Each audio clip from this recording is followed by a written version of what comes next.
Hello everyone, good afternoon. আশা করি তোমরা সবাই খুব ভালো আছো, আমিও খুব ভালো আছি।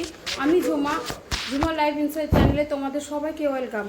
আর এখন বাজে প্রায় দুপুর 1:30।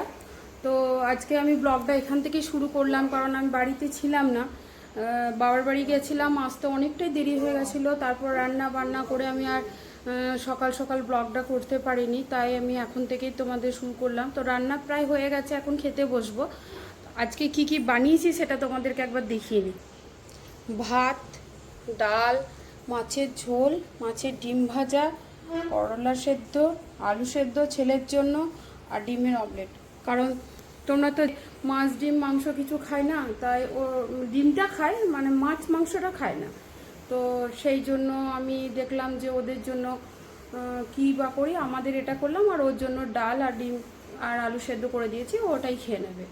তো চলো দেখতে থাকো আমি সারাদিনে কি কি করি। তো এখন তো বিকেল হয়ে গেছে, বিকেলবেলায় অনেকটাই কাজ আমি গুছিয়ে নিয়েছি।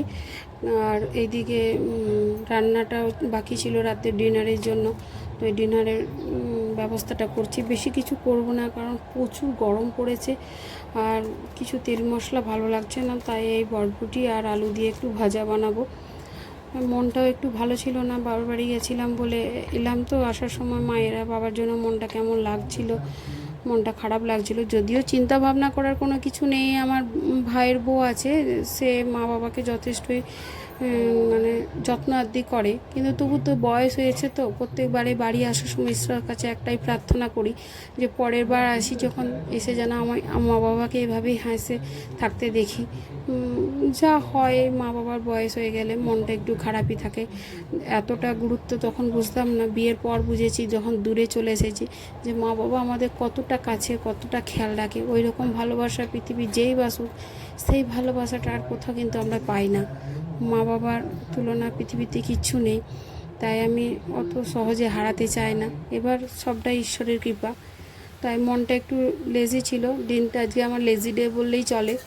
খুব লেজিভাবে কাটিয়েছি, কারণ সকালে এসে কোনো রকম রান্নাটা করে আর কিছু করিনি। দুপুরবেলায় খাওয়া দাওয়া করে শুয়ে পড়েছিলাম। তারপর বিকেলের দিকে সমস্ত কাজকর্মগুলো গুছিয়ে নিলাম। অনেক পড়েছিল, এই সব কাজ পড়েছিল, কিন্তু মন খারাপ হয়ে গেল। আমাদেরকে কিন্তু কাজ তো করে যেতে হবে, সংসারের একটা দায়িত্ব আমাদের ওপর যেহেতু আছে, সেটা করে নিতেই হবে। তাই মনটা আবার বিকেলবেলা একটু ঠিক করে মায়ের সঙ্গে ফোনে টোনে কথা বলে আবার যথারীতি কাজে লেগে গেছি। আমার ছোট ভাইপোটা আছে, ও আসতে দিতে চায় না, জোর করেই আসতে হয়। তো এসে আবার কাজে লেগে গেলাম। সব আমার সমস্ত গোছানো হয়ে গেছে। এবার ওদের জন্য একটু পরোটা বানাচ্ছি। ওদের জন্য বলবো না, এটা আমার হাজব্যান্ডের জন্য বানাচ্ছি, কারণ আমার ছেলে ওই যে লুচি পরোটা খেতে চায় না। ও একটু হেলথ কনসিয়াস হয়ে গেছে এখন, আগে খেত, এখন খেতে চায় না। তো ও এখন কি করে, ওই রুটিই খায়। ওর রুটিটা হয়ে গেছে, হাজব্যান্ড বললো আমাকে একটু পরোটা বানিয়ে দাও, তো ওর জন্য বানাচ্ছি। ও টিভি দেখছিল, আজকে কোনোদিন দেখে না, আজকে একটা বিশেষ দিন ছিল বলে দেখছিল।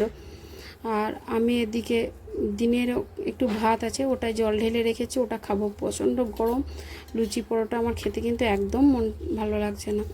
তাই দেখলাম যে দিনের ওই ভাতটাতে একটু জল ঢেলে রেখেছি, আর কিছু কিছু সবজি ছিল ভাজা নেবো, এই দিয়েই খেয়ে নেবো একটু লেবু দিয়ে।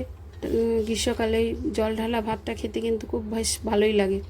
কিন্তু ওই আমার একটা মানে হিমোগ্লোবিন প্রবলেম আছে, তাই একটু বেশি ঠান্ডা খেলে ফুলে যায় শরীরটা আমার হঠাৎ করে, বা একটু হাওয়া লাগলে। ওই জন্য ওই জল ঢালা ভাত খেলে বাড়ির সবাই চিৎকার করে, যেহেতু আমার শরীরটা ফুলে যায় বলে। কিন্তু আজকে গরম ছিল যখন অনেকটা ভাত, দেখলাম ওটাই খেয়ে নেবো। আর ওর জন্য একটু পরোটা বানিয়ে নিলাম। তো আমার চ্যানেলটা যদি তোমাদের সবার ভালো লেগে থাকে, তো অবশ্যই প্লিজ আমাকে সাবস্ক্রাইব করো, লাইক করো আর কমেন্ট করো। আর বেল আইকনটা টিপে দেবে, যাতে আমার ভিডিওর নোটিফিকেশানগুলো তোমাদের কাছে পৌঁছে যায়। আমি এখন যতটা পারছি তোমাদেরকে তুলে ধরছি, আমি জানি না আমি কতটা পারছি। আর এদিকে আমার ডিনারও রেডি, তো চটপট ওদের জন্য বেড়ে আমি আমারটা খেয়ে নেবো। আমি অনেক তাড়াতাড়ি খেয়ে নিই, 8টার মধ্যে খেয়ে নিই, কিন্তু আজকে অনেকটা দেরি হয়ে গেছে খাওয়া। আর ওরা 10:30টায় খায়, তাই ওদেরকে খেতে দিয়ে দিলাম, আমারও দেরি হয়ে গেছে, খেয়ে নেবো। আর তোমরা সবাই ভালো থেকো, তোমাদের সঙ্গে দেখা হবে নেক্সট ব্লগে।